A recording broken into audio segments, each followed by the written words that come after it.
Welcome back to the channel. I've been wiring up the Hellcat Magnum for a month, and it has been literally killing this channel because it has taken so long. It was very tedious, but I've been coming in 12 to 14 hours a day to wire up the car. Just very time consuming. But what I want to do today, before I move forward with the project, is clean up the shop. This shop is literally disgusting. There's just 2,000 dead zip ties laying on the ground, piles of wire everywhere. I don't want to throw the wire away because it's very convenient to have spare wire in a bunch of different colors if I ever need to fix anything, if I ever need to extend anything. Keep your extra wire in a tote. Then I have this 16 Challenger Hellcat harness from the parts car that I want to use to fix my 18 Challenger Hellcat harness that the body shop burned. And then I need to clean up this whole pile down here of just used tape from the wiring harnesses. I need to put that charger harness into the subscriber's car. He's actually been sending me some parts, but I found that harness, so I'm going to use that in his car to fix it. We have an engine bay harness. I need to put that Hellcat engine bay harness upstairs. I want to get this table cleaned off. I want to get that pile of wire, put it in a tote. I mean, there's just so much stuff that I want to do today. I also want to get the press in its dedicated spot so it's not just sitting in the middle of the shop anymore, and then I can move on. I need to wire up that car, which that's just an ECU. It should only take a couple days, but let's get all of this stuff cleaned up. I mean, it's just one of those things that I have been coming in here every day and I'm just like, I want to clean the shop, I want to clean the shop, I want to clean the shop. But I also was saying at the same time, I want to finish this wiring. And I was thinking, like, every time when I went home, that's all I was thinking about was wiring. So now that I don't have to think about wiring anymore, I want to get this stuff cleaned up. I also have a bunch of stuff that Holly sent that I need to put on the Grand Prix, but I don't want to put that stuff on until the shop's clean.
So now you can actually see the floor in the shop, and this area right here always ends up collecting a bunch of stuff. But since I was wiring the car and I had so many wiring harnesses just torn apart, a bunch of wiring harness parts, it didn't make sense to clean all that stuff up every day just because it's so hard to re-untangle wiring. So it was just easier to just leave it all sprawled out on the floor. The only issue was then I was walking around it. It made the shop look like a disaster. I also cleaned a bunch of stuff that was in this area up and took it up to the loft. And now this whole area is nice and clean. It's nice to be able to walk around in here and not have to step over a bunch of stuff. But I need to finish the dash so I can get this clip out of the shop. It's taking up a bunch of room. I'm going to put all that stuff right there over by the air compressor. And I still need to clean up the tools, but I did move the press into its spot, and I really like it being here. So like I said before, and that's what all that stuff is, that was all right there. But this is really nice because it's nice in an area I can use it. I have all or some of the stuff. Actually, I have more of that stuff over there. So I'll grab that stuff over there and put in that box. I have a bunch of like different size bearing spreaders, which is really nice and convenient. But now I can actually get to the press, I can use it, and it's just so nice to have in a spot, have it so it's open, and then I put the garbage can right here, the floor dry right there. Shop is coming together. While I was cleaning up the shop, I started to bring stuff into the office that I want to end up listing and selling. I have this Grand Cherokee panoramic sunroof. It's a black headliner one, which are kind of hard to find, and I'm probably going to end up selling that. I was going to put it in the Durango Hellcat, but I didn't notice they're this heavy, so I ended up not doing it. And then I have some 2018 Durango seats with red, they're black with red stitching. All the seats are in decent condition, and they probably will be fine with some use. I don't have a driver's seat, but they have all of these. They had something set on them for a really long time because it came from the auction. That's why I'm very wary about buying cars for interior from the auction. But the third row is like a 9 out of 10. I'd say this passenger seat with that is probably, I'd say like a 7 or maybe 7.5. The second row ones are pretty good, but they do have some of that as well. I'd say they're probably like a 7.5. I have some of those the Challenger Hellcat armrests. I'd say those are probably like a 9 out of 10. And I also have the full set of Challenger Hellcat seats. I cleaned those up. They look really good. I want to get rid of those. Trying to get rid of some stuff so it's not taking up so much space in the shop. I have some Durango door panels, some Durango, one of those arm rests for the driver's side. I also have the center console armrest. But yeah, I'm really happy that this stuff is actually clean and it's pretty much ready. If somebody wants to buy it, it's ready to go. And then once I get it out of here, I won't be taking up all of the space because this was in the shop taking up space. So what I want to do now is, and I also moved those seats were actually right here. All those Durango ones were here. So I moved the my new Super Duty hood, the new Durango hatch. I have the Pulsar GTI hood right here. And then I have my new Volvo V70R hood right here. So that is taking up a lot less space because all those were over there. I need to figure out what I'm going to do with this Tesla Model X hatch. I'm not exactly sure why I haven't been able to sell it, but I'm going to clean up this area right here next. I'm going to move that parts washer temporarily right here. All that stuff that was over by where the press is, temporarily right here. And then I'm going to clean up this table right here. Put that subframe outside. This paint booth, I need to figure out what I'm going to do with it. It's just taking up space. I'm probably not going to end up using it again. They work very well, but like I said before, I'm just really sketched out. If the power goes out, then it deflates extremely quick. So let's get all this stuff right here cleaned up.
meaning I now have the shop usable, and it was a bunch of work because it turned into this huge disaster from a bunch of different things. So when I moved everything over from my other shop to this shop, I kind of just temporarily piled it on the one side of the main shop, the golf, the press, the parts washer, and then I got all the stuff from that 16 Hellcat, and then I just kept adding and adding, and then I wired the charger up, and it just turned into this huge disaster. And then I wanted to finish wiring the car, so I didn't stop doing that for a whole month. So now that that's done, I wanted to clean everything up and kind of reset the shop, which is really nice because now I don't have the Golf in the main shop anymore. I have this huge area to actually work on stuff and fabricate and not have to worry about working around a Golf or a bunch of other stuff. That Hellcat engine, I need to put that temporarily under that shelf. I need to get rid of that V6 and that transmission. I can't believe I haven't got rid of those yet. Like I've said before, I need to sell a bunch of stuff. And now that the Charger is really close to being done, I just have brake lines, fuel lines, steering shaft, and the headers. I can get this thing running and driving, and now I have a pretty good idea of what I can get rid of, because there's a bunch of stuff up here that I don't really need anymore once the car is done, like all the seats and all that stuff up there for the interior of the Charger, because I have everything that I need in the car, which is really nice. But besides that, I got rid of the press, or I didn't get rid of the press, but I moved the press into a usable spot. This is going to be so nice to actually be able to work with it, stand in front of it if I need to press in a bushing or anything. It's just very, very convenient that it's finally in a spot that I can use. And like I said, the Golf is no longer here. It's finally in the storage part of the shop. I moved the VR4. I actually made enough room. I could put another car here if I want. I'm probably going to leave some extra space just so I don't have to work around a bunch of stuff. Most of the stuff over here, the engine hoist is in a good spot. We have the swamp cooler. Then I have the air drying tank next to the air compressor. Just very nice to be able to get it out, put it back in, have it kind of in its dedicated spot. I need to actually make this a little bit better, but for the time being, it's way better than it was. Also, I hung up all my extension cords. I mean, I had all these extension cords. I didn't have enough hooks. If you need hooks, you can use old hood props and just bend them. It worked really, really well, especially with pallet racks, because I have that little end that clips into the frame anyway. It works perfectly. So besides that, I need to get rid of this Tesla Model X hatch. I can't believe I haven't sold that yet.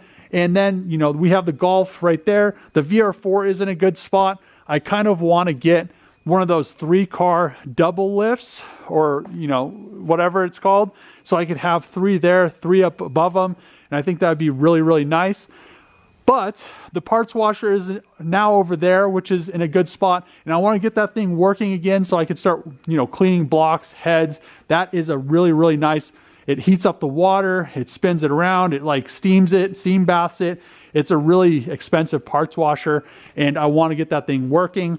This gas station sign, I actually want to put that right there, and I want to put that probably somewhere up next to it. I have a bunch of these things I want to hang up. I also have a bunch of other stuff I want to hang up, and just kind of get the shop really looking nice. Next video, I want to get the brake lines done in the Charger, but to do that, I'm going to have to custom make them, since I'm using the Durango Hellcat ABS pump, and everything is going to be pretty much have to be custom, because all the Durango lines are flip-flopped from the Charger Challenger ones. I'm going to end the video here. If you like these videos, make sure to click the subscribe button, thumbs up, throw a comment below. As always, see you guys next time.